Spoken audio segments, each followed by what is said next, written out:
Good evening, everyone, and welcome to our Monday Night Live. We're here on August 19th, and we're so happy to be able to meet with you. Some of you may be joining us for the first time. If you are, then just wave your hand virtually, or if you, just share with us in the chat.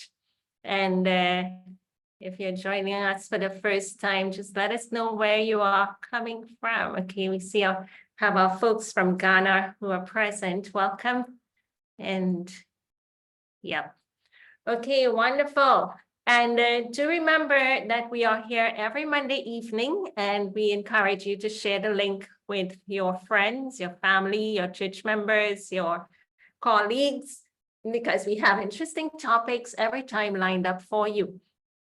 These sessions will be recorded and posted on our YouTube channel, where you would be able to access the recordings even afterward and gain the valuable information from there. Welcome. We have someone coming from New York, Carla. Welcome, Sister Carla, all the way from New York City. And we're happy that you are here. All right, so we put, someone is asking to join her. Sister James, you want to be joined to the WhatsApp chat group? Sure, just send me a message and I'll forward a link to you where you would just click and you'd be able to join. So we do have a WhatsApp group, and we share some communication in there. But coming up on September 15th, it's going to become really exciting, because we will be launching our Healthier Me program, and that would be, keeping in contact with you daily through the week. We'll have connections, and not just only on the Monday night. So you don't want to miss that program. That starts as a series, and it starts on September 15th. And we'll give you some more details about that coming up soon. For those of you who are in Trinidad, we have our medical missionary training that begins September 1st. You want to be a part of that if you have not yet been involved in participating in our medical missionary training. And it's where you can learn and gain tools and feel comfortable with the skills that's required to help yourself and those around you, and even back into the community. When God blesses you with skills, with talents, He wants you to be able to bless someone else. And there are lots of opportunities in your community where you are that you would be able to utilize this information. Therefore, we want to encourage you to just connect with us. And if you're in the chat group, you would see when we post the details about the training. Some of you are foreign, and I know that you've been inquiring about that training as well. It is possible. We have some recordings of hydrotherapies that we'd be able to share with you, and other kinds of treatments that we'd be doing on our practical Sundays, even cooking class demonstrations. So you don't want to miss out on that. Therefore, you can join the class and be able to get the recordings and everything else that goes along with that. Someone else is hailing us from North Carolina, Miss Gallo, Adalia Gallup. Okay, so welcome. We have our topic lined up for today, and let us have a word of prayer. Heavenly Father, be with us as we continue in our discussion. That's quite vitally important for these times. We ask that everything would be so simple that we would be able to understand and implement. This is our prayer in Jesus' name, amen. Our key topic and focus this evening is looking at home remedies for infectious diseases. Now, I don't know if you're like me, you're hearing a lot of things in the news about COVID. It's not gone. It's here. As a matter of fact, we did not expect it to go away anywhere. That COVID-19 came, and it's here to stay in so many ways, that it disrupted individuals' lives back when it was raining quite rampantly, and the repercussions coming from that is playing out even today.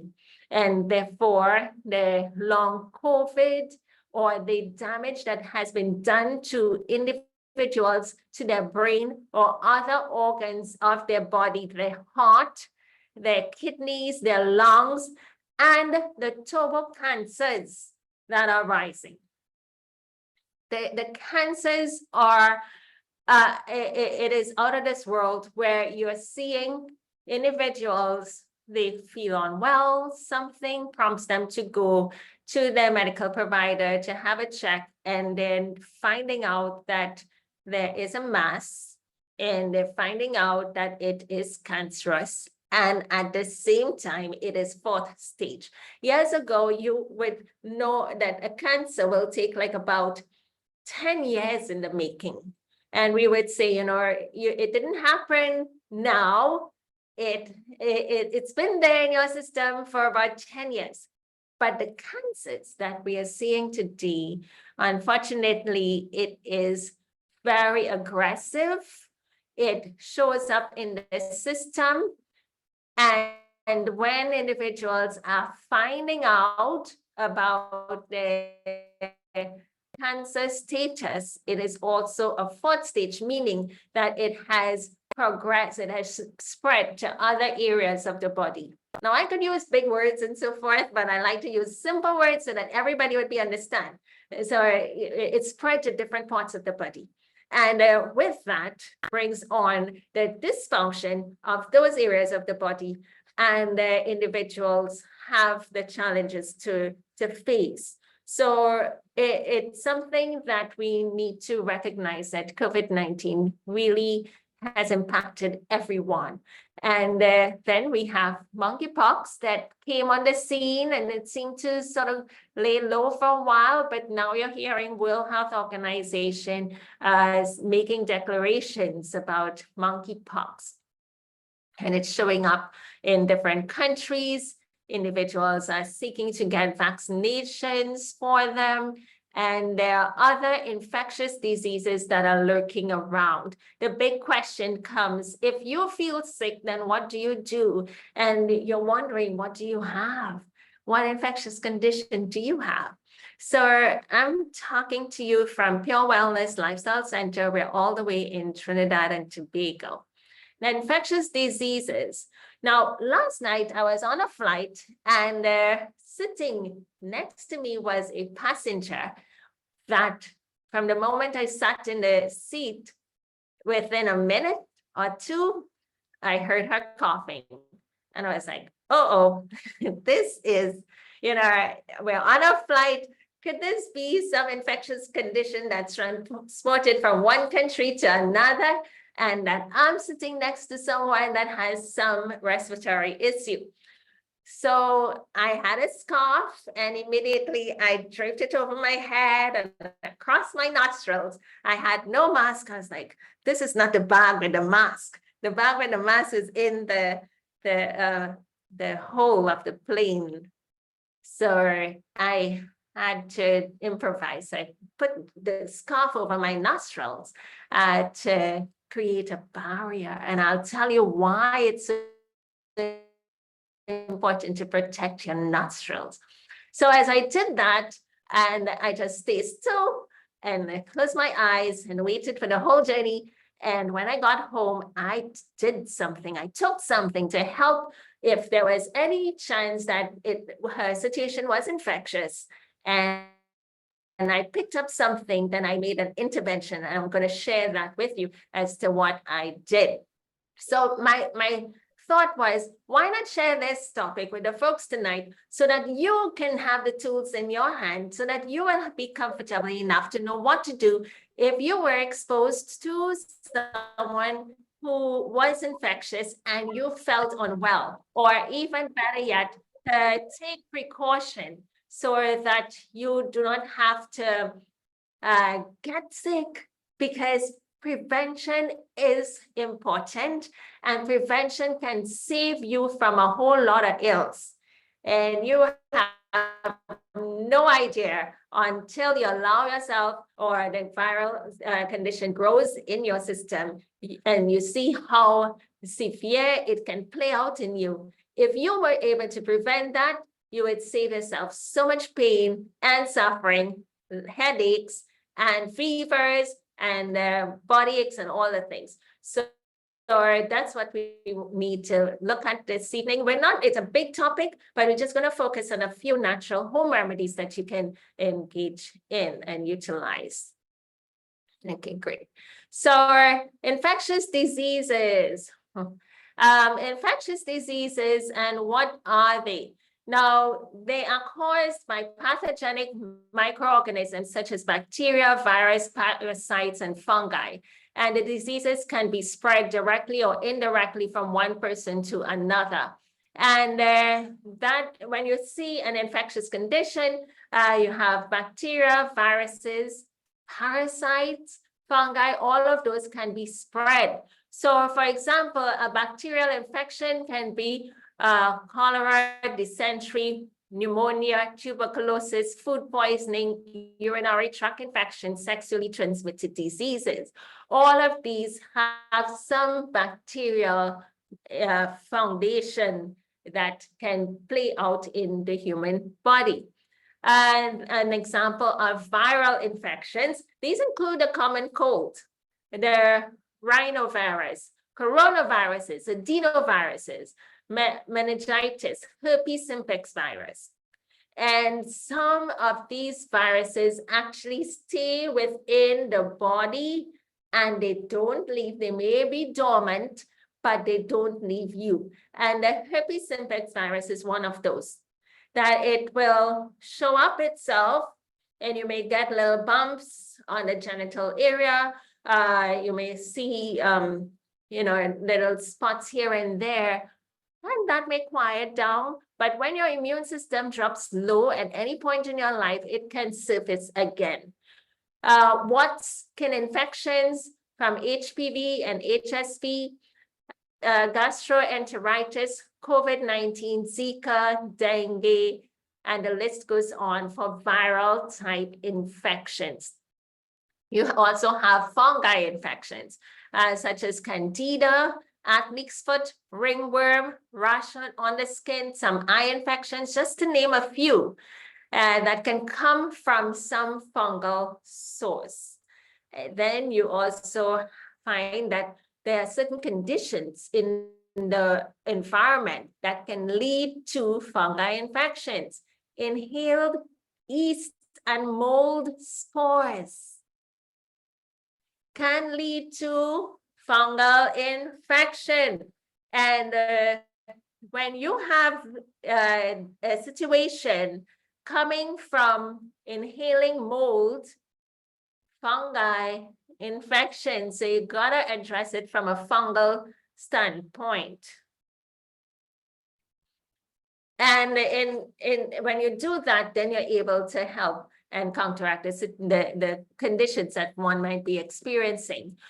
So the use of antibiotics for a long time can break down your immune system and create an overgrowth in fungi, bacteria within your gut.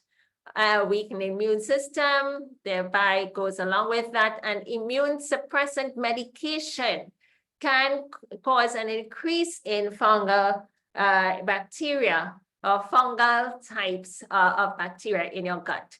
And so you want to be able to recognize when something may be viral, and when there might be a fungal infection, when there might be a bacterial type of infection, and to address those pathogens. Another one is the parasitic infection, and you have malaria, toxoplasmosis, head lice, giardias, and pinworms, for example. And these are parasites. And they tend to come from many different sources, sometimes from animal, from feces, they're in there, or they're just crawling around and you're walking bare feet. You have animals in the yard and their fecal matter has been washed and dried over and you pick it up. So we got to be very careful with our movements. So some symptoms of infectious diseases are fever, diarrhea, fatigue, where you just feel so lethargic, muscle aches, coughing, so this persistent cough, runny nose, swollen lymph glands. Where are those lymph glands swelling? Is it right under your jaw? Is it in the groin area? Where are your lymph glands swelling up?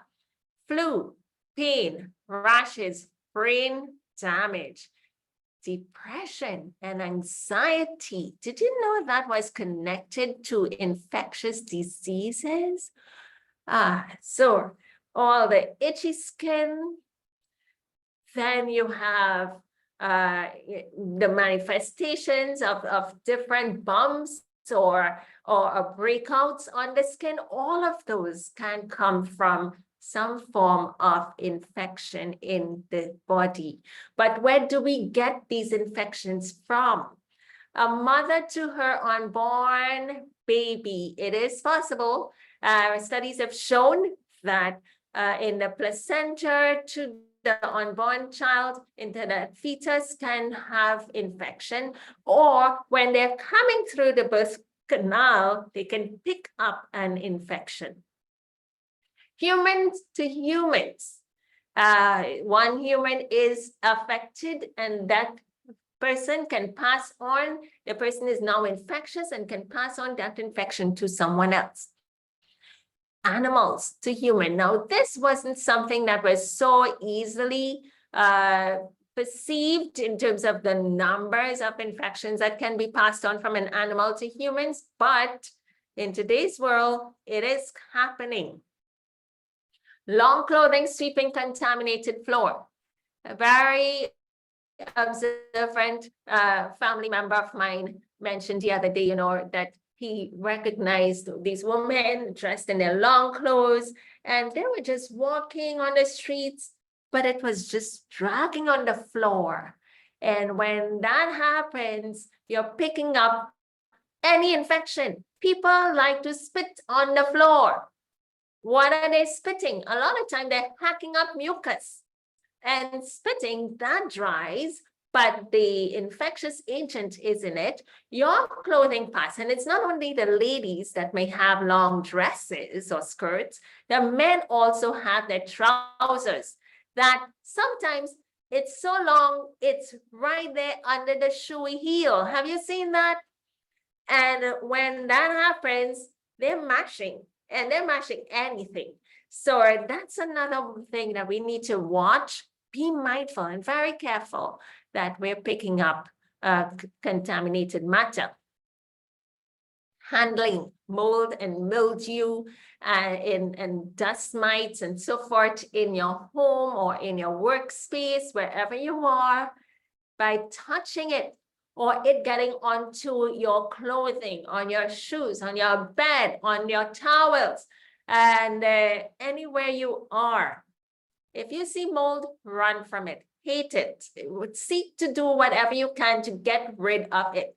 I've known a lot of folks who live in apartments. You're renting. There's mold in the apartment. Leave the apartment. Get another apartment. And depending on where you live, there's certain climates, there's certain areas that are prone to mold infection. I know in my country, there is a particular valley, and I hear about a lot of mold cases coming up from that area. And, I said, well, it's in a valley after all, nice, cozy areas, but prone to mold. So what do? You have to make sure that your space around is airy, that your walls and you don't have a lot of clutter in your home, that you're opening your windows and letting that sunlight come in to purify, and the fresh air to purify the air in that living space. But I tell you, if you see mold and it's persistent, once it comes, it always just returns. You clean it up. And if you're cleaning it up, put on a mask, wear those plastic gloves that you can either throw away or sanitize properly, and then you would be able to live through that. But you don't want, by inhaling these things, it gets into your bloodstream and it plays itself out in sick conditions. You can be literally sick for years.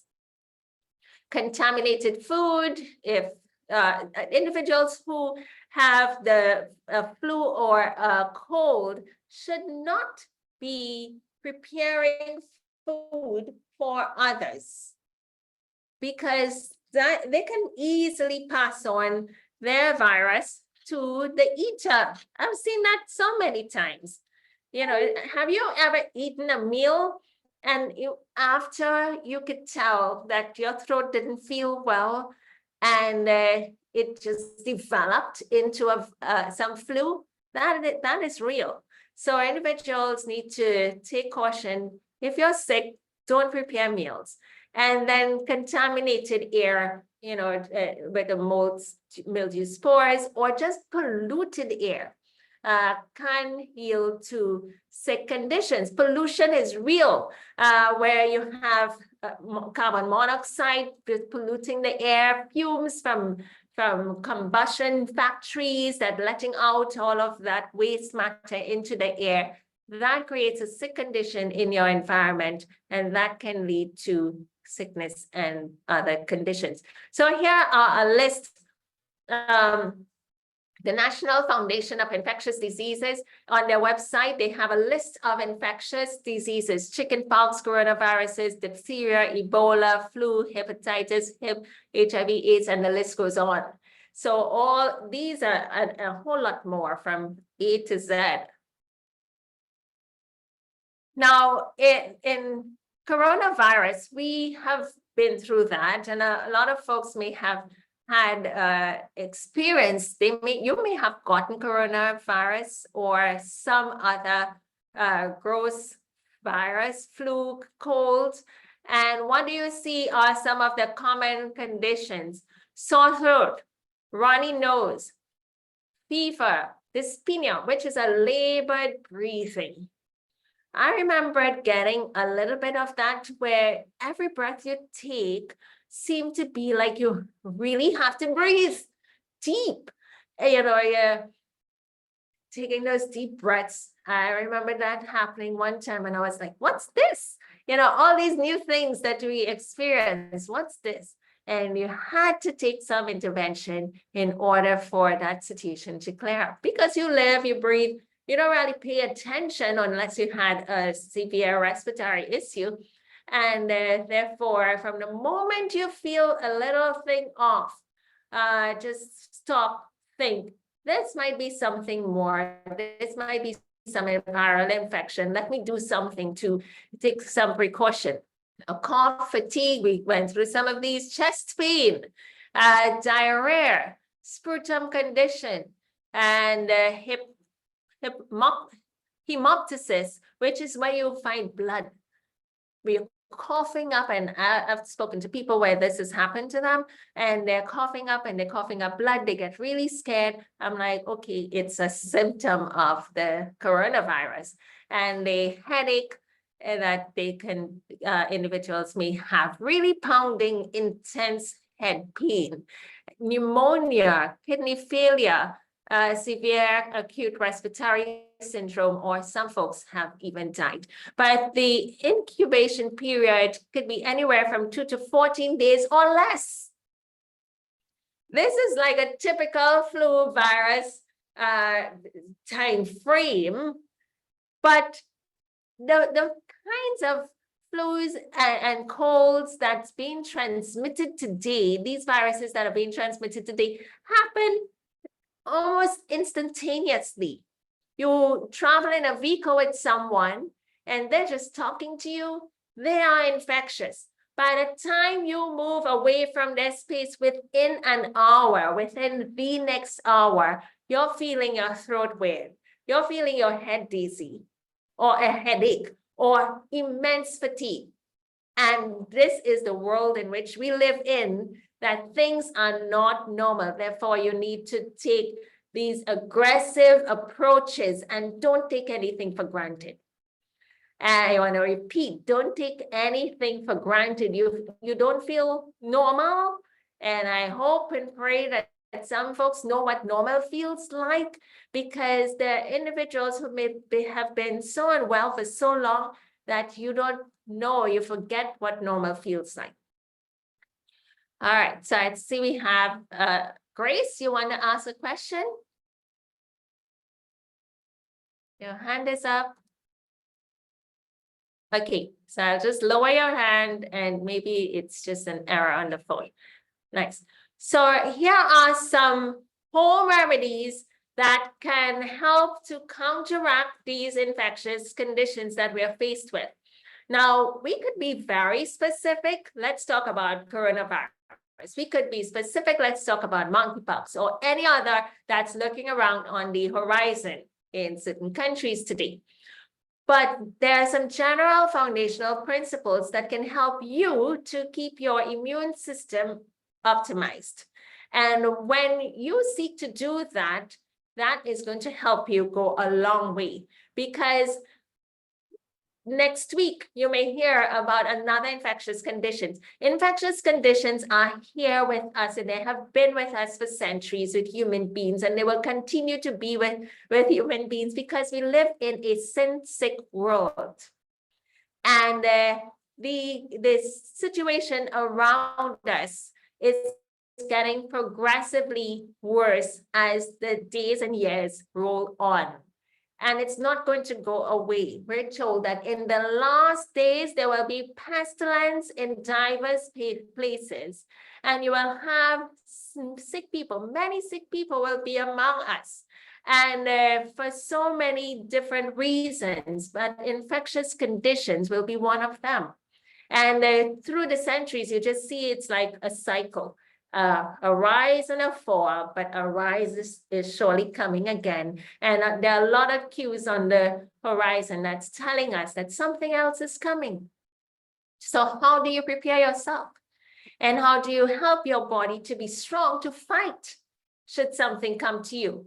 The research shows a lot of individuals who had some serious conditions with COVID-19, they had comorbidities, and they had situations such as hypertension.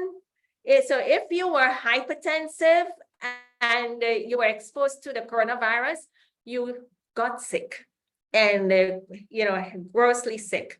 Then obesity, cardiovascular disease, COPD, renal diseases, asthma. These were some of the diabetes, some of the common conditions that were underlying for a lot of folks who got severely ill with the COVID coronavirus. Therefore, let's take up ahead and let's take charge. And this is one of the things that I want everyone to stop and think. What am I doing today that's contributing to my ill health? And what can I do differently to make my story different so that I don't have to be continuously unwell? Is there an answer to regain the health and to maintain it? Yes, there is. And it starts off here. And we're going to, come September 15th, we're going to delve deeper into some of these strategies. But sunlight. Have you heard about sunlight kills COVID? It does. And sunlight kills viruses and infections. Sunlight is a key and major disinfectant. Sunlight is a disinfectant. Back in the 1800s, they used sunlight in order to fight off infectious diseases. They opened their blinds, opened their windows, and allowed the light to come in into the sick rooms, into their homes, and to purify the room. And individuals who were unwell will get wheeled out and pushed out into the sunlight, and they healed. They were made well. In fact, when we got sick with the coronavirus in our home, my husband and I, we were doing well and, keeping up with all the eating healthy and doing good things. And we were okay. But then someone in our home got the virus. And I was like, oh no, And it just took like a few days before we got it. We just like got up one morning, my throat is feeling sore. Yeah, mine is feeling sore too. I feel a little headache. Yeah, I feel a headache too. All right, we got it. You know, self-diagnosis. You don't wait. So immediately, one thing that we did was to take a mattress, put it outside on a little tile deck area that we have, and we just resigned ourselves. Here is where we're going to spend the day.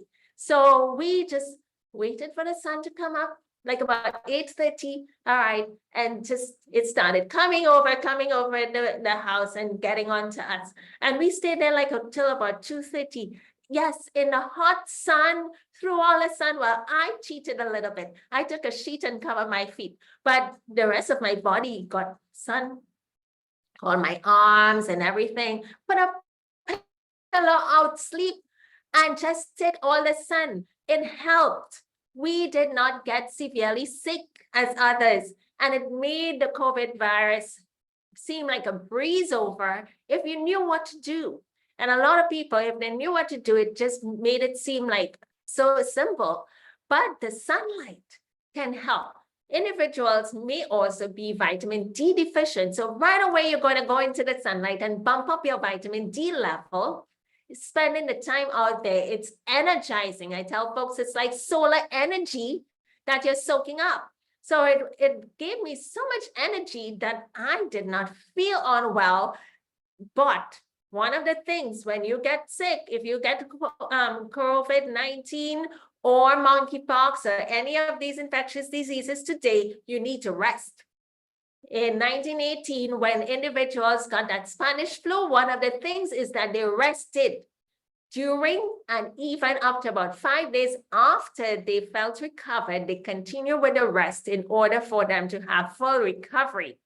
If you don't rest, you will not get the full recovery. So I had so much energy. I didn't feel unwell that I didn't stop working to take care of myself by drinking all the teas on time and getting everything done because I was just going so well. So what happened, that this was like the Saturday, we took all the sun and I said, good, I'm healed. But I needed to rest. So the Monday I was busy working. And by the Tuesday, I started to feel a little fatigue. And I said, no, I need to stop, put aside everything and just rest the body, rest the mind. And that's what I did. And before the week was over, we were bounced back really well. And then we went to the beach on the Friday and soaked into the water just about 20 minutes. For me, other family members were there a little longer, but just about 20 minutes in the salt water at the beach was like a turn-off switch. And COVID was gone. You know, so I share all these pointers with you. We're looking at simple home remedies and what to do. If you feel, and I've shared it with other people, you know, they didn't feel well, feel a bit fluey. I said, go to the beach. And when they did, wow, that's so amazing. It's like a turn off switch. You're done. You're out there in the beach, you get the sunlight, the fresh air, the salt water. That's going to clear away any infectious diseases. You're dunking your head in there, any flu virus, you're dunking your head in there, your mucus, whatever, gets cleared up, and you're okay. You're in lots of magnesium and other minerals, and it just takes care of everything. As we seek to have healthier bodies, put away the alcohol. Let's stop drinking fermented items. All right, and let us put away the cigarette smoking. This weakens your body, weakens your immune system, and even puts you at risk for getting certain cancers. Okay, let's get some Z's, making sure you sleep. So when we finish this program, get to bed. Do whatever you can to make sure you go to bed and get your 8 hours sleep every night. It is miraculous. It does wonders for the body because we are designed to rest and to rest for a certain duration of time. So, do you have a cell phone? I have a cell phone and the battery runs down low. And every time it does that, like right now, oops, it says is about 19%. So I need to charge up my phone. And if I don't, it's going to die. So your sleep is like a recharge for your body. And if I were to charge my phone halfway, it's not going to last me all day tomorrow. So what do you think? For your body, in order for it to function well, for your brain to be fully charged and to articulate everything that we're talking about here, any conversation you have, any decisions you need to make, anything, work activity that you need to engage in, you need to charge up. So the duration, 8 hours, at least 8 hours of rest for an adult even is important for you to get charged up at night with your sleep. And when you do that, it's going to help you, by God's grace, to keep away even infectious conditions. When individuals lose sleep, sleep late in hours, go to sleep late hours in the night, or spending 24 hours awake for whatever reason, you lower your immune system. There was one time I was traveling and I had one like those, and I knew it was coming, and I said, I gotta watch myself. And it was traveling way out to Singapore. So you go from one country to another and another, and you could be out there for like almost 30 hours, and you're changing time zones. So whereas it might have been night by you arrive, it's morning. So you have to face the day, you've got to be up, you've got to be doing things. And so by their night, you've been up for so long. And my immune system went on the low, and I started to have some flu-like issues, but I had my little stash of home remedies, little things to take that helped me to handle it and to deal with it and to bounce back. But I knew also that I needed to sleep. So I made sure to go to sleep. So one of the things that you need to do, put yourself to bed. A lot of times folks fall asleep on themselves in the living room. Wherever sleep takes them, they're gone. No. Put yourself to sleep. That means you'll take off the lights, get into a nice cool bed, and have your time for bed. Big people have bedtime. So we just pointing out this to you. We'll talk lots more about it and the benefits of sleep and your immune system. It's one way to help you recharge and to keep on top of things. You see this young man here walking? Let's hold his hand and go walking too. So let us get our walking daily, and that's going to help to take care of a lot of these comorbidities that we mentioned. You don't need to be hypertensive. There's no need for you to continue to be overweight or have diabetes or any of these lifestyle conditions. If we would only walk, if we would only walk daily for at least 60 minutes, and that helps to make a huge impact on our health. Even when it comes to building our immune system and fighting off infectious diseases, walking helps. I remember when I had the COVID coming down to like about midway, I had some severe pains in my joints, and this is after I didn't take all of the stuff that I should have taken because I was busy doing other things. So I had some severe pains in my hips, and and across my lower back. And I was like, what's this? And it's like a break back pain. I know what a break back pain is, when you feel like you're broken, and that is like deep. So I said, what's this? And so I'm laying in my bed on my tummy in the nighttime. It woke me up, and I sort of like did this, where you can bend your knee and the lower part of your leg is just hanging, dangling in the air. So I'm on my tummy, bend my knee, and I started to move my legs in a walking position, and it helped. It eased. I was like, what is this? So I jumped up. This is in the middle of the night. And I jumped up and I started to walk up and down in my home, and it eased. And I said, my goodness, I need to walk. So the next morning I got up and I went out to take my walk. And all that pain went away. So COVID, any other flu-like viral condition, you feel that back pain, go walking. That's what your limbs need. And it's one way of movement. You're removing inflammation and you're helping to bring blood, fresh blood to that area and to clear up in your situation. So hope you guys are taking notes and writing down all of that.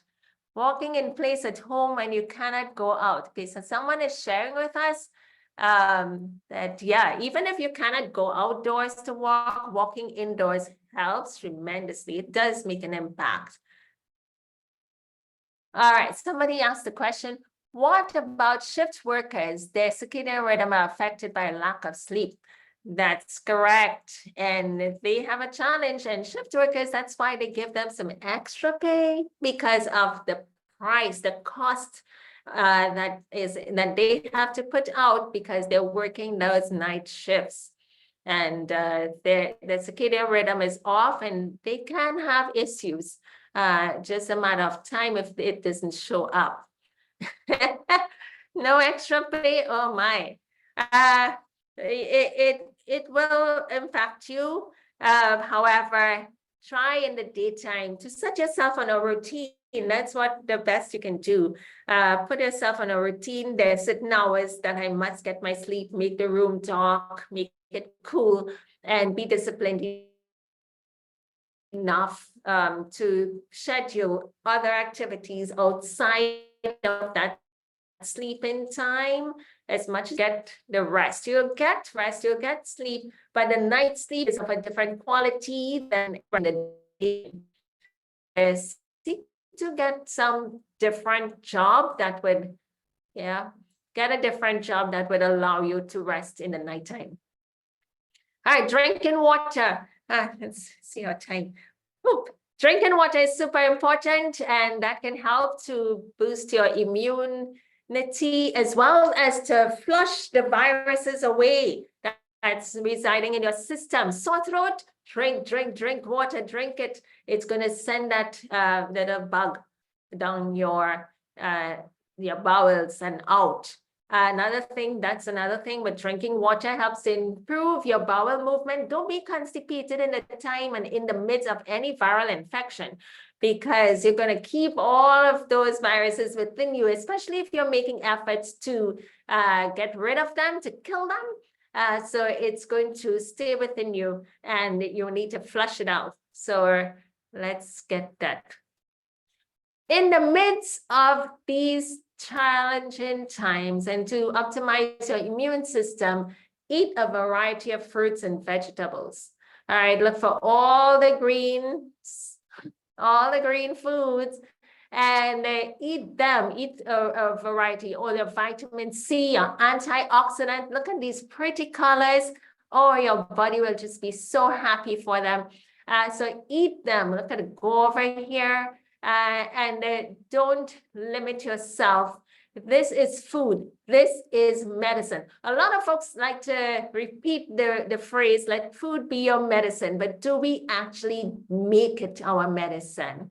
And we don't wait for a condition to come before us for us to take the foods, but let's take it up front. Prevention is better than to seek to cure a situation. It's easier to prevent. And therefore, let's eat all the healthy foods. We'll go more into this. Your immune system, omega-3 fatty acids, which you can find in your flax seeds, in your chia seeds too, but also in your walnuts. And these are nice items that you can have on a daily basis. I am so happy that medicine tastes so good, aren't you? So when you're eating your walnuts, think, I'm going to help my brain, and your flaxseed, I'm going to help my brain to function well. I'm going to keep my blood moving. It's not going to be stagnated. I'm going to help to improve my immune system so that I don't fall sick. When you eat your food, think about all these wonderful things that your body is going to benefit from, and then it's going to be so more appetizing for you. Sugar, you want to get rid of sugar from your system. It is a fertilizer for pathogenic bacteria. You're just feeding all those little bugs, the ugly little ones that's lurking around in your gut when you consume sugar. They love that. They're going to multiply big time. And therefore, your healthy, nice bacterial interferons and all of those don't get enough space and enough of the right type of food in order to thrive well. And these conditions can that would support a healthy immune system will not exist well within you. So let's seek to have sugar out of our system. Do not overeat. This weakens your immune system. Food could be so great, but there's only so much that the body can handle. And when you eat more than that, you are overworking these organs that should spend a little bit of time on digestion and other time on other functions of the body. Your liver, your pancreas, they get involved in digestion. And when we overeat, we overwork them. Pray, trusting in God to see us through, to grant you the wisdom so that you would be able to do that which you ought to do. So God can help in so many ways. We're praying, we're doing all that we can, and someone is still not well. Prayer can change things. And you sometimes see requests go out, pray for someone who's in the hospital, who has dengue, who has Zika, who has monkeypox, who has the coronavirus. Pray for that person who has a blood clot. And therefore, as we pray, the individuals do better. I remember one time I was in the hospital with my daughter. She was quite young, maybe about 3 years, and she, or less, she was less than 3 years. And so she had a thing where you see all the diet that we talk about and going on a total plant diet. This means coming off your fish, chicken, cheese, butter, ice cream, eggs, animal milk. If you're having those things, you're creating a whole lot more mucus in the system, not any good mucus. And that can just be the nice warm bed for viruses. So my daughter had the thing where if a virus stayed on her for more than a week, it would develop into wheezing. And that happened, and then it was a case of pneumonia, an infection in her lungs. And the doctor said, we're going to keep her overnight in hospital. But she was just like about 2. So I had to stay with her. And that night I prayed. I said, Lord, we don't want to be here. Please help this child to be better. And I prayed, and I had less sleep and much prayer. And the next morning, miracle, she was well again. And we were released, we were discharged from the hospital. All right, so our prayer changes things. And I'm sure you may have had your experiences too. And then, so washing your hands is still important because you're touching things. You're touching the trolleys and everywhere else. And we put that to the face, you put that to your nostrils. So wash your hands, be very careful that you keep your hands clean. Wash it with soap and water is even better than any hand sanitizer. And if you're putting your hand to your face, you're preparing food, eating food, wash your hands first. And if you're handling, taking care of sick people, put on a glove. Sometimes you might have body fluids to handle, and you don't want that to get onto your skin. So wear gloves. And if you have a cut, make sure you take care of that. After you blow your nose, wash your hands. You don't want to pass on your infection to others. All right, so here's a remedy or a little. What can you do naturally to kill mold? Oh, someone is asking. Vinegar tends to kill mold. Vinegar and baking soda, if you combine that together, that helps to get rid of mold situations. All right, so here's an alcohol-based hand sanitizer, and where you can take aloe vera gel and the 70% of alcohol. You're going to put this in a bottle and then get these tea tree essential oil, eucalyptus essential oil, peppermint essential oil, vitamin E oil, and you shake that up well in a bottle, and then you can squirt that out and rub your hands with it. It cleans virus and help you to have nice clean up your hands. If you have any irritation on your skin, discontinue. Maybe one of these oils don't agree with you, or it's too strong for your tender skin. So just be careful. But that's a nice combination you can try. And then here's a natural Lysol where you fill a spray bottle with water, and then you add, could be like about close to 8 ounces because you want to give a little, no. Well, then make that about 6 ounces because you have the 2% alcohol. And this could be like rubbing alcohol. Then 10 to 20 drops of essential oil of rosemary, 10 to 20 drops of lavender. These things tend to fight off virus infections and microbes.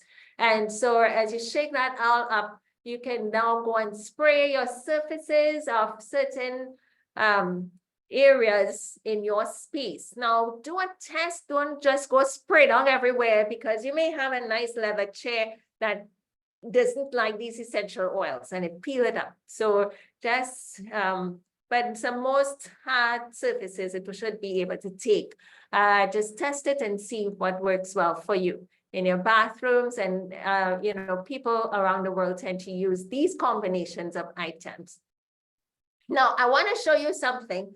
You know, the nose where we inhale, it's connected to the respiratory tract. And with any virus situation, you want to have healthy lungs, or your lungs will get the hit once it gets through your nostrils. That's the opening, or your mouth, but most times the nose. So let's look at some nose facts. The nose is one of the dirtiest organs of the body. Okay, it is an air filter. You know, so it's an air filter and it tends to trap dust and germs and dirt in the air before it can get anywhere down into your lungs. So thank God for your nose and the little mucus that is in there, and that tends to line certain areas. And sometimes people put their finger and they take it off, but it will come back.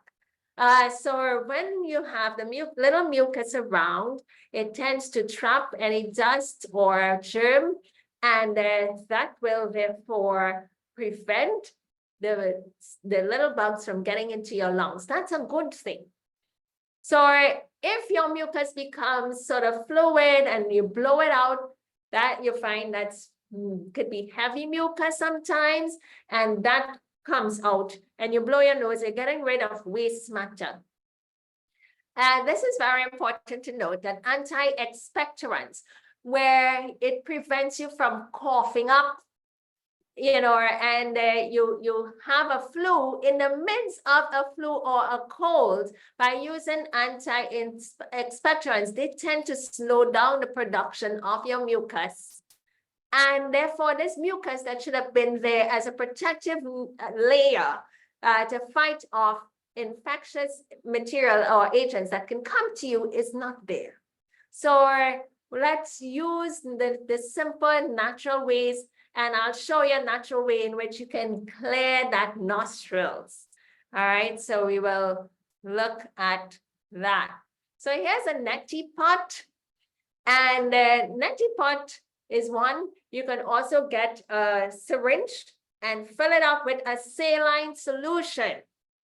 And when you fill that with a saline solution, you can tilt and squeeze that out in your nostrils.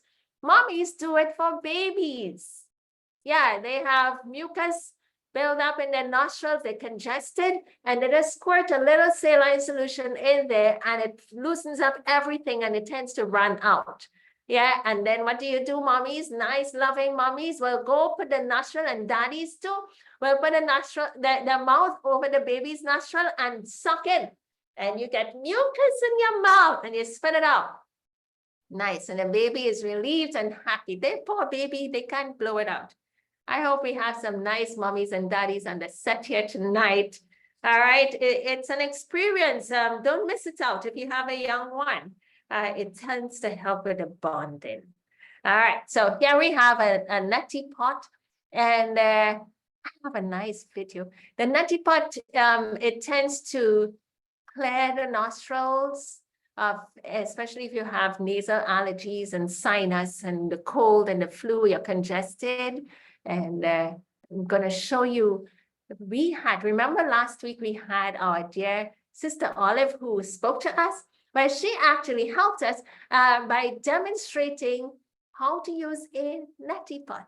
So let's have a look.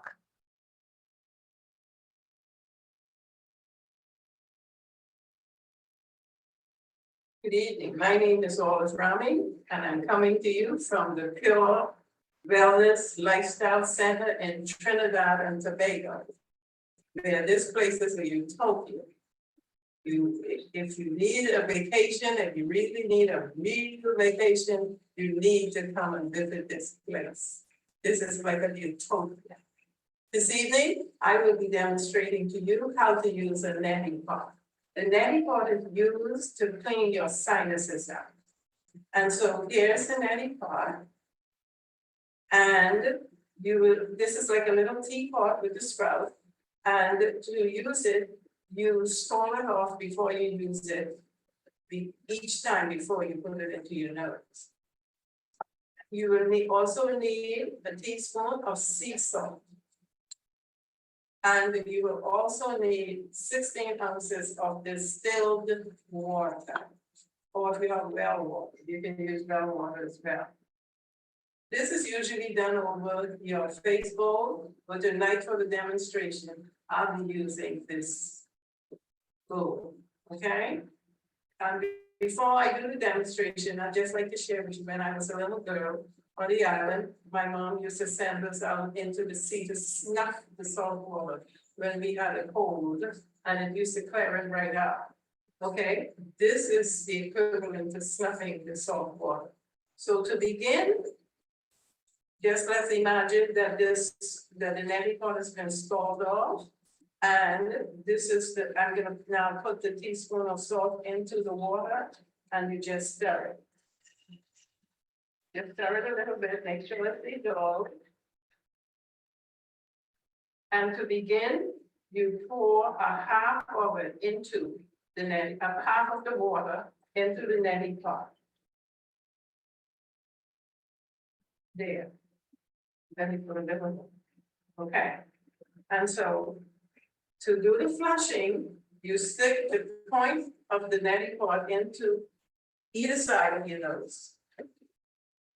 And you tilt your head to the side and drop your mouth open. And you just tilt the neti pot out. The water goes up and comes down to the other side.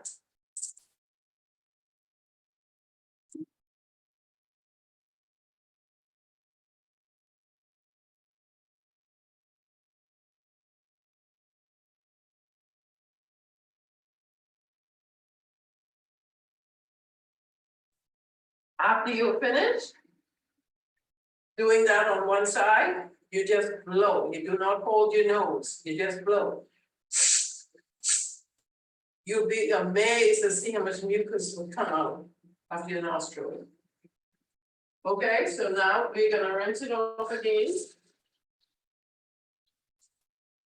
And we're going to repeat what we just did on that side. We're gonna repeat it on the other side. Okay, here we go.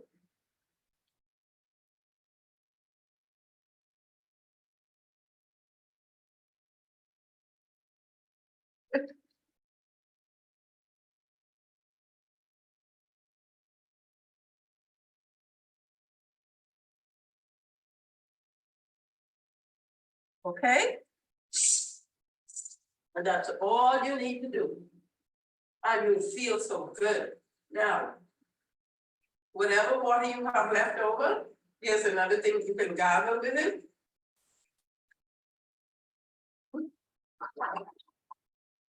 It helps your throat.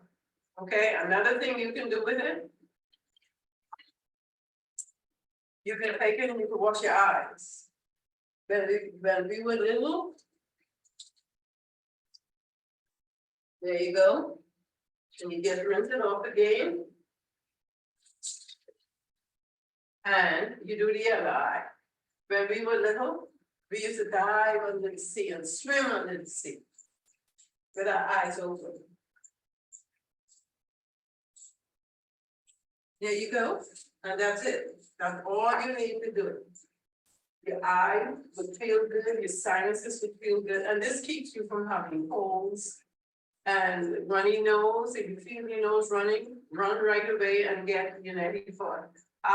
To avoid myself from coming down with colds, I don't get colds. To avoid myself from doing that, I flush with this at least 3 times a week. I do this flushing. And you feel good, and your eyes, you can see better and everything. So this is a very healthy procedure, and all you have to do is do it the proper way, and you'll be fine. And it keeps all that bacteria that you inhale during the day. If I inhale any dust or anything, I make sure I run and I flush. I use an antibiotic and I flush. And I've been doing this for years. I initially started doing it when I had a terrible sinus condition. And the doctors couldn't find out what was wrong. And I did a research on it and it said to use an antibiotic. And I've been using it ever since. And the problem was that I was having a running, some kind of bleeding from my nose. And once I used an antibiotic and I flushed 3 times, something huge, just a big chunk just came out of my nose. And something gushed out, and from that day to this, I have not had this problem.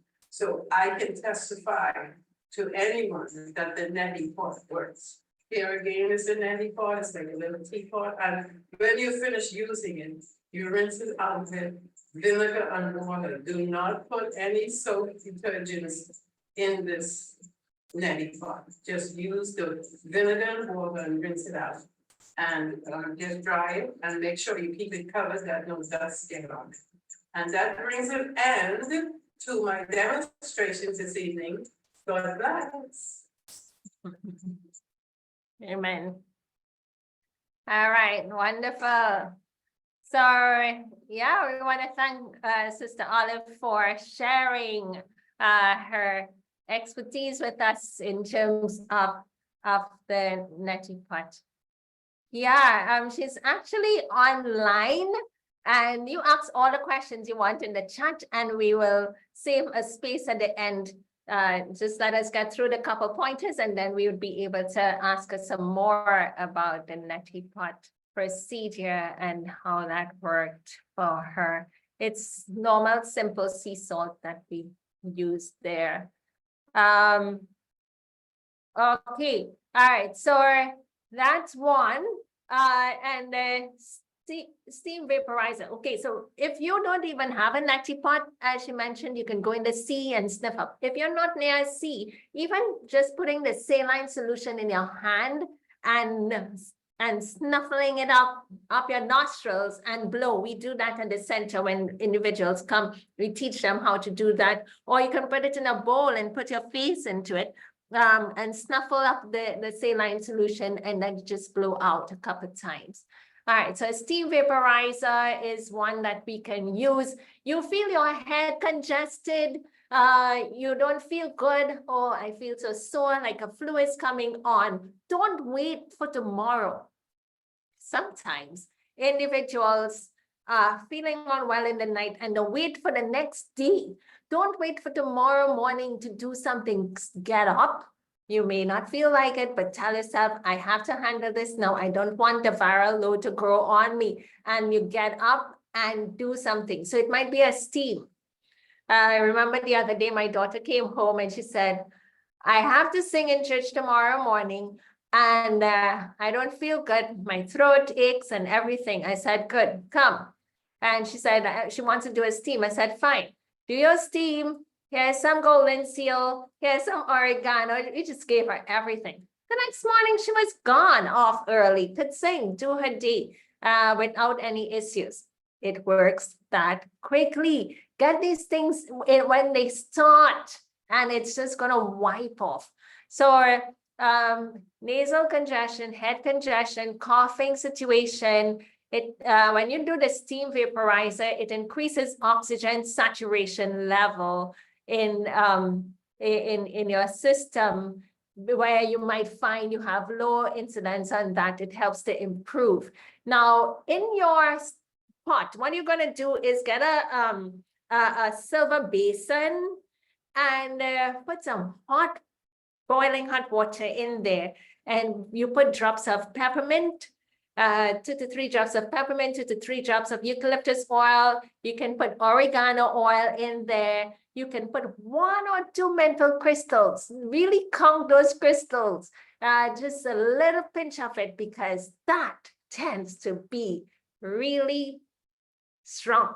So 1 or 2 little crystals in your menthol crystals, drop that in the bowl, and you place your head over, put a nice sheet over your head, and you make a tent and you inhale. Now you may want to pop your head out to get some fresh, cool air and come back in, but take a time, deep breeze, inhale, and you can have your eyes closed while you inhale. It's gonna get into your nostrils, down through your throat, the back of your throat, into your lungs, and help to free up and all that congestion that's making your head feel tight. It will help. Now, we want to do that steam inhalation for anywhere like 10 to 20 minutes, but not longer. And by the time you're getting 20, maybe the water is cooling off already. So 10 minutes can be great enough. Usually people are not even able to spend long under this. And when you're finished, just pat your face, splash some cold water on your face to close your pores. And that would be helpful to you. If you don't have these essential oils, you can put mint leaves, you can put onion in that water, and that's some citrus peels, and that can also help. Now, you can do a sun steam. There are people who would go into the steamers, or if they're here, they go into the sauna.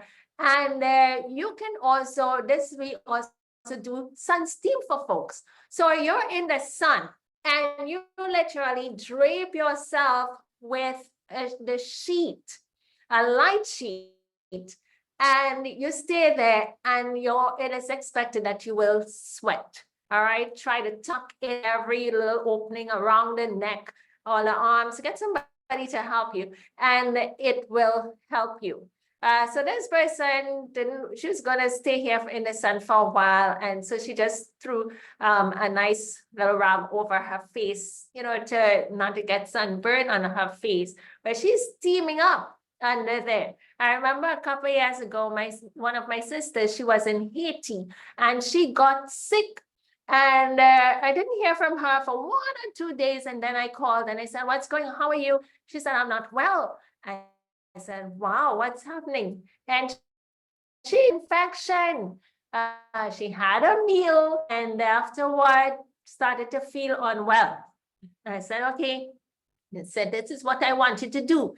When you don't have any of these fancy things, you go for the simple little home remedies. She's where in Haiti, they don't have anything around there for her to go buy this, buy that. No essential oils, no. So my sister, sit outside in the sun. She said, oh, the sun's too hot. I said, well, put on something over you, cover your arms. So she got a sheet and she draped it. I said, okay, drape it over you. And the Holy Spirit told me that, and let her sweat. So she draped it over her, and she said, wow, I'm perspiring. And I'm just there on the WhatsApp, keeping her company. And she did 45 minutes. I was like, do a little more, go for the hour. She's like, no, it's so hot. So she did 45 minutes of that heat and treatment, and she was perspiring. I said, okay, just dry your skin up now. Don't wet your body. Just dry up and go and lay down and sleep. What do? You go and you sleep. That day, like about 6:30, going to 7 o'clock. I remembered her. I said, oh, let me call her and see how she's doing. When I called her, now she was down from about half day on a Saturday, all Sunday, all Monday, and this was a Tuesday. And all we did on a Tuesday in the daytime was do the steam in the sun. And she was drinking water while she was doing that. And you would find out that as you drink water, you perspire more. You drink more water, you perspire. Every time in the heat, in the sauna, we have people drinking water, they perspire more. So when she did that, and I called her like about 6:30, so she was like laughing. How are you? I'm good. I'm by my neighbor, by my friends, and we are eating supper, and I'm okay. Gone. Switch off. The sunlight just like switches off these viruses. I've seen it repeatedly. And she told me after she took a rest and then she got up and started to water her little plants and weed up in the garden and everything. Full energy, as though nothing, she wasn't down for the past 2 days.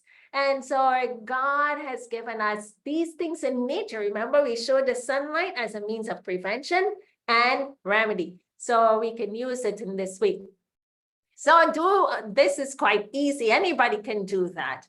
And then a sun bath. You can literally be sitting here. This is one of our missionaries helping someone. She is sunbathing. And this lady had lots of inflammation in her body. But after she did all of these long treatments of the sunlight every day and other things, her inflammation went down. She had infection in her body. We're talking about infectious diseases. She had blood work that showed infection in her body, and it went away within a week. In less than a week, it was gone. And so we utilize the sunlight as one of those natural remedies. So what the missionary would do, just put a nice cool rag on the forehead, and it makes it a little bit more tolerable for individuals. And then you have the hot and cold contrast shower. That's like the easiest thing to do. Everybody bathes every day, especially when you're sick. You need to wash your skin because you may perspire and you want to get rid of those germs that would come creeping out through your pores. So you scrub your skin, you wash, contrast shower. What is this? You put a shower on hot and you go in there, run it on you a little bit, feel nice and comfortable and warm and cozy. And then you start counting 3 minutes hot, and then turn the faucet. And you can turn it gradually till you get to a nice cool spot, and you start counting 30 seconds. And you want it cold, 30. So if you took a nice heat up, you're able to tolerate the cold nicely. On the first rounds, you might be screaming and jumping, but don't stop. Do it again. Go on to the hot for 3 minutes, feel nice and warm and cozy, and then turn it over to the cold side. And when you do that for 30 seconds, you make 3 rounds of that activity. It helps to improve your immunity and to break any viral situation that's in you, especially when you have fevers. All of these can help with fevers. If you feel like you are chilled, like you're feeling a little bit chilled, your fever is coming on, best time to do the hot and cold contrast. And I've seen where that works, and the fever doesn't come on. Isn't that great? You don't even get the fever. You feel a little chill coming on again, go to the hot and cold contrast.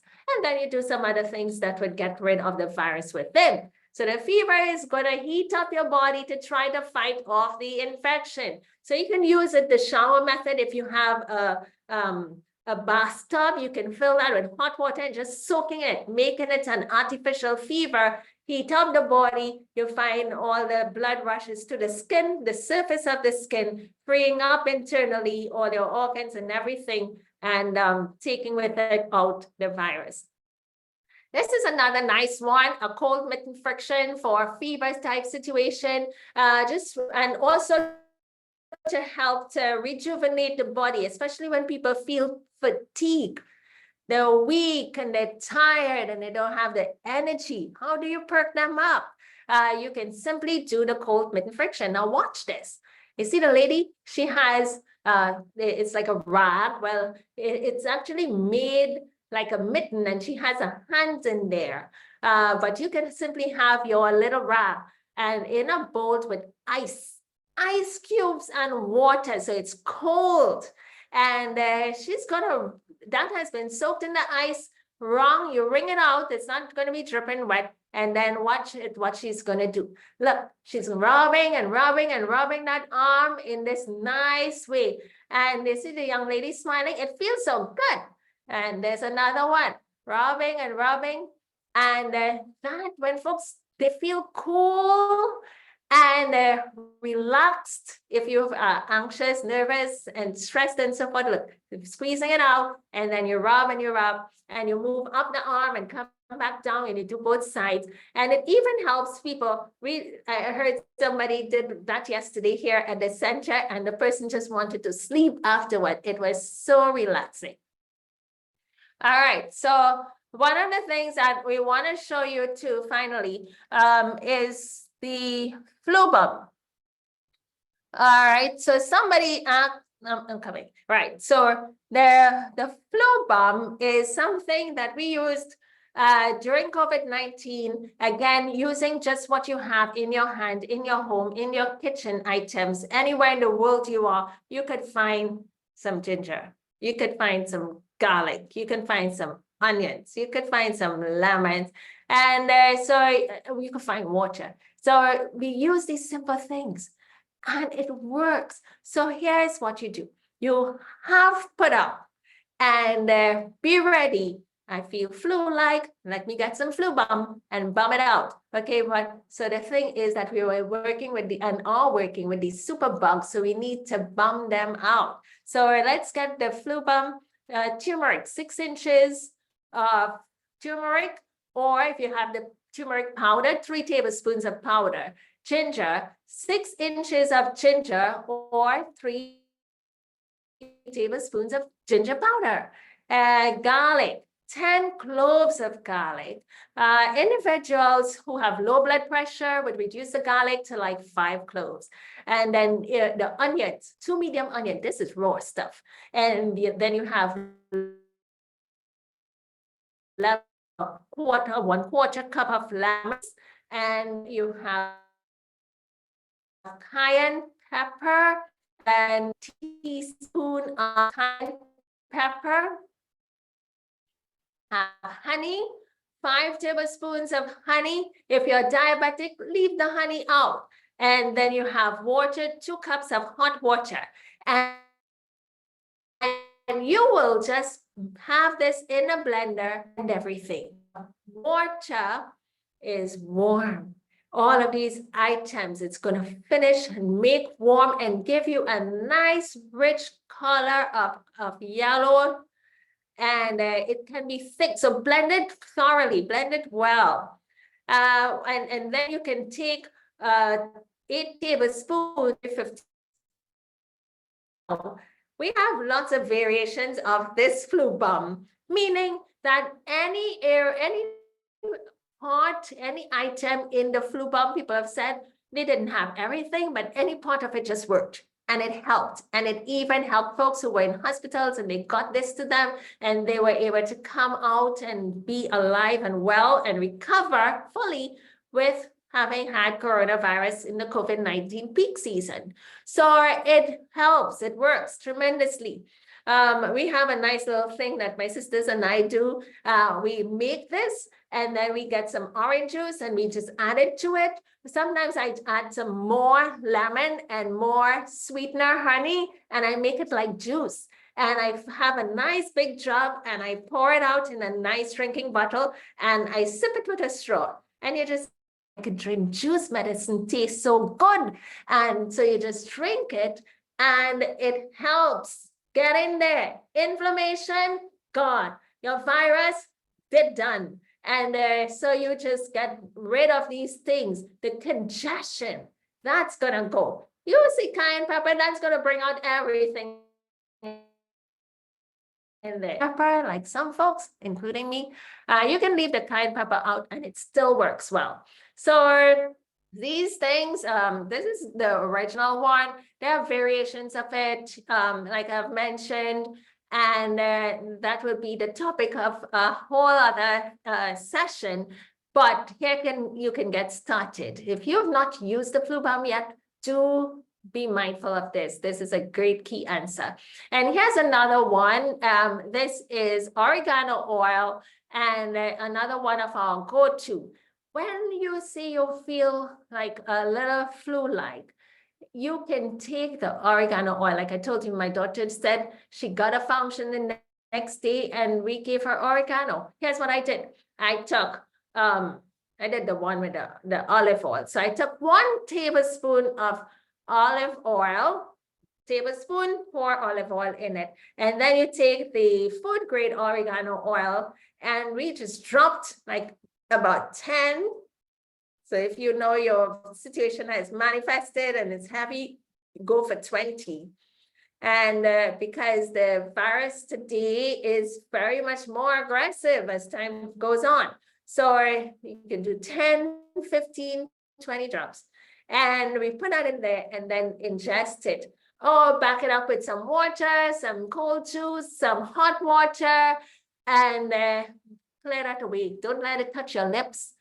Just get it into the back of your throat, you swallow it, and everything will go down nicely. You go and sleep, it's gonna clear up for you. So that's what we would do, the olive oil with the drops of oregano in it. Oregano, it's phenomenal. It's antimicrobial. It's really gonna get in there and get rid of those bugs. And there are research studies that have shown that cravicol, the active ingredient in oregano, gets rid of numerous infectious diseases, including COVID-19, coronaviruses. So we want to use this. Now, so I remember I started off telling you last night when I got home, what did I do? What did I take? I took 2 golden seal. Now, I didn't feel anything. The lady next to me, she was coughing, and we just sat there like for 3 hours. She had some quiet moments, but so mindful. I don't know what she had and if I might have been infected. So when I got home, I just took 2 capsules of golden seal root. So there's a golden seal leaf, but I took the golden seal root powder in capsule form, 2 of that, and drank that and went to sleep. And that was it. Nothing showed up today. All right. And give God thanks for that. But that's what you can do. Have these things on hand. And when situation presents itself to you, you'd be able to help and prevent any condition from coming on to you. All right, so question time. How long does a flu balm last? The flu balm, you can make it as you need it. So if you have a situation, make it, try and drink it out. I mean, after all, it's like 2 cups, yeah? And so 2 cups of water. If you added, did like me and you added the orange juice to it or some juice, it lengthens, but you drink it out, and that for 2 days or so, because all the ingredients are raw, right? All of the ingredients in the flu balm, they're raw. So some people actually put it in a pot and make a tea because this might be too strong for their throat and their stomach, their esophagus area. Maybe they have acid reflux. That's another thing that I also do. I just steam them. Steam your turmeric, your ginger, your garlic, and your onions. Just steam it for about 5 minutes, and you break that strong, pungent flavor. Then blend everything up, and it's good. But not everyone may be able to tolerate the lemon, but is where you get your, by juicing it up, adding some honey, and could be a pinch of your pink and sea salt, you break that acid taste and you're able to tolerate it more. If your throat burns you because you might have taken flu balm into the evening, and then you find seed your flax seed, the whole seed, I will take 1/4 cup of flaxseed, 2 cups of water, put that in a pot to boil. Bring it to a nice bubbling boil. When it's boiling, you take it and you strain it immediately. You get that nice gel thing. Good, let it cool. And then I put that into a blender, and you can simply add like a 1/2 cup of almond milk and you blend that up. And when you blend it, it loosens up. It's nice, like a nice milky drink. And you drink and you drink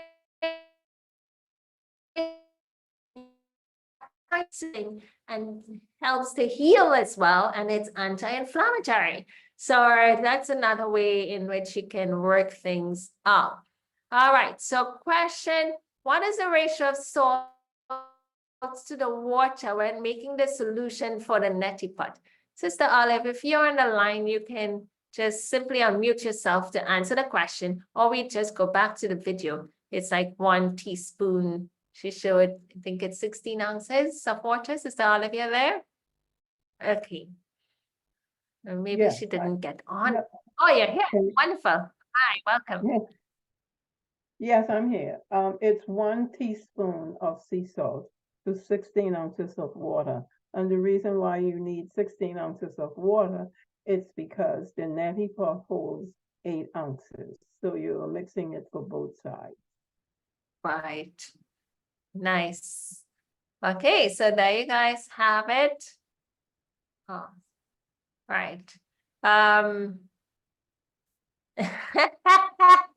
Brother Durandi, you saw yourself in the video. Very good.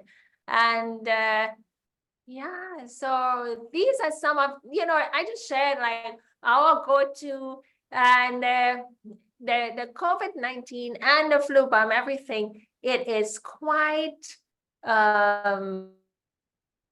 intricate. And we do have intricate protocols to match that. But this evening, I just thought of sharing these go-tos that's quick and easy to put together, and it can be helpful, very beneficial. So someone's asking for the combination for that flaxseed gel. So it's 1/4 cup of flax seed and with 2 cups of water, bring to a boil, then strain immediately. All right, and you let that cool. And because it's going to be thick, I just, added some almond milk or, to that. And you want to blend it over, it loosens up freely, nicely, and you're good to go. All right, so I trust that the session this evening has been helpful to you. And yes, yes, Sister Olive. Yeah, there are a few more questions. Oh, okay. In reference to the neti pot. Go ahead. Okay, one is they're asking if you flush the eyes before you flush the nose. It really doesn't matter. I've been flushing the nose first and then the eyes, because you scald it off before you do each session. And you don't let the neti pot touch your eyes. And the next one was, if the eyes burn. Yes, the eyes burn. When we dived under the sea and swam with our eyes open, it burned, but it felt good. And it's only a matter of minutes. And then there's another one says, must we use sea salt? Yes, the research showed that we use sea salt. And then the last one I saw was, what came out of my nose? The results of that was that it was discovered that I had a cystine in the left side of my nose, and it kept draining and draining, and the doctors didn't find that out.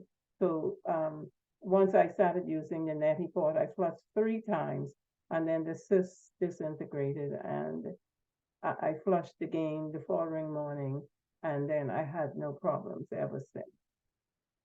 Mm-hmm. Nice. And look at how you were doing your own little surgery there, Sister Olive, to remove that cyst. Yes. And the doctors was amazed. They wanted to know how I found out. Mm-hmm. Very good. So, yeah. The Lord works in miraculous ways and shows us so many things. Yeah. Yes. All right. So Thank you. I saw a question. Do we have anything for monkeypox? Yes, we do. And but we've been on for an hour and a half. So here's what we're going to talk about it next week. And monkeypox is not all that that too complicated, but at least we can share with you what are some of the things that you can do for the monkeypox situation, and be ready and prepared. But any flu-like symptoms that you see that you're encountering or perceive that you will encounter, definitely go for some of the remedies that we shared here this evening, and it's going to be beneficial to you. Yeah. All right.